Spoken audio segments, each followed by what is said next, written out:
Ginakaayo nga public markets ginalauman nga matapos sa katapusan sang 2024. Ginkalipay ni Mayor Jerry Trillanes ang madasig nga pagkaayo sa mga merkado publiko sa syudad sang Iloilo. Natapos ang pagsaylo sa mga vendors sa Iloilo Central Market kag nakasugod na baligya sa mga temporary stalls. Sunod nga ginahikot ang mga pagwa sa mga market vendors sa Iloilo Terminal Market. Suno kay Mayor Jerry Trillanes, mas mangin matahom ang syudad sang Iloilo sa oras nga dungan nga matapos ang mga public markets sa katapusan sang 2024. Ang Central Market naguluwa na mga vendors.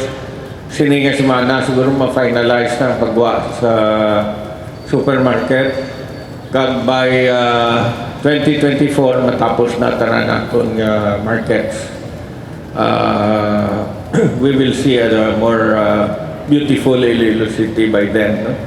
Lakip sa mga mahatagan sa solusyon suno sa alkalde, amo ang pagbaha sa mga merkado, bangod kinahanglan nga kayuhon pati ang drainage sa palibot sa mga merkado. Iloilo City Government sa idalom sang LEEO ang magadumalas ng merkado, kag makabalik ang mga lehitimo mga vendors basta kompleto ang ilang mga dokumento. Wala man sa pagsaka sa arkila, apisar mangin moderno na ang public markets. Pasalamat ko sa aton ng mga city hall employees sa inyong pagsuporta sa pagbulig. Magluwas sa duwa ka mga dalagkong ang merkado nga ginakaayo, may rehabilitasyon man sang ginahimong Arevalo, Lapas kag Haro Public Market. Kung matapos, ginalaom nga mga tourist destinations ang mga merkado sa syudad sang Iloilo. Kevin Patrick Casipe para sa Level Up Patrol.